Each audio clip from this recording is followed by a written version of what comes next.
ভাঙন ধরেছে পশ্চিমা সম্পর্কে, আর ইরান যুদ্ধ তা একেবারে চোখে আঙুল দিয়ে দেখিয়ে দিল। ইরান যুদ্ধে যুক্তরাষ্ট্রকে সাহায্য করার বদলে হাত গুটিয়ে নেয় পশ্চিমা সামরিক জোট, ন্যাটো সহ অনেক ইউরোপীয় শক্তিরা। তবে কি যুক্তরাষ্ট্রের ছায়া থেকে বেরিয়ে এবার নিজেদের পথ নিজেরাই দেখবে ইউরোপীয় দেশগুলো? ইরান যুদ্ধে পাশে না থাকায় পশ্চিমা সামরিক জোট ন্যাটোকে নিয়ে হতাশা প্রকাশ করেছে মার্কিন যুক্তরাষ্ট্র।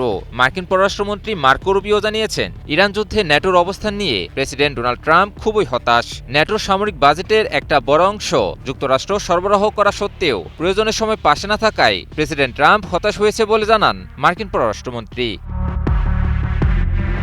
রুবিও বলেন, ইরানের বিরুদ্ধে মার্কিন ইসরায়েলি যৌথ অভিযানের সময় ন্যাটোভুক্ত অনেক দেশ হাত গুটিয়ে নেয়। বিশেষ করে যুদ্ধকালীন সময়ে স্পেনের মতো কিছু দেশের মার্কিন সামরিক ঘাঁটি ব্যবহারের অনুমতি না দেওয়ার সিদ্ধান্ত ওয়াশিংটনের অসন্তোষকে আরও বাড়িয়েছে বলেও জানান রুবিও।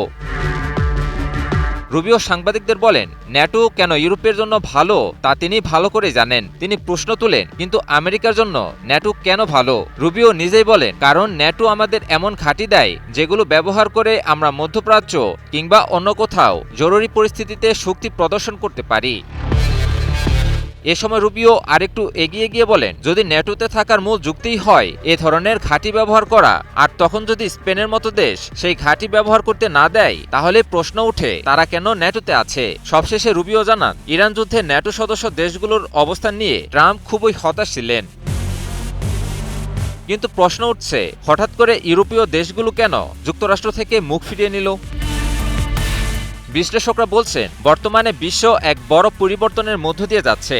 গত কয়েক দশক ধরে যুক্তরাষ্ট্র ইউরোপীয় দেশগুলোকে ব্যবহার করে বিশ্বে এক আধিপত্য বিস্তার করে যাচ্ছে। যুক্তরাষ্ট্রের অধীনে থেকে ইউরোপীয় দেশগুলো নিজেদের ইতিহাস ঐতিহ্য হারাতে বসেছে। তাই ক্রমবর্ধমান পরিবর্তিত বিশ্ব ব্যবস্থার মাঝে নিজেদের আলাদা শক্তির কেন্দ্র হিসেবে তুলে ধরতেই এবার যুক্তরাষ্ট্রের পাশে দাঁড়ায়নি ইউরোপীয় দেশগুলো।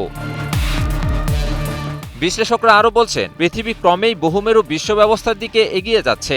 আগে একমেরু বিশ্ব ব্যবস্থায় যুক্তরাষ্ট্র যেভাবে একা ইচ্ছামতো বিশ্ব পরিচালনা করত, বহুমেরু বিশ্ব ব্যবস্থায় যুক্তরাষ্ট্রের সেই একাধিপত্য আর থাকবে না। নতুন বিশ্ব ব্যবস্থায় হয়তো ইউরোপও হতে পারে ক্ষমতার অনেকগুলো কেন্দ্রের মাঝে এক অন্যতম কেন্দ্র।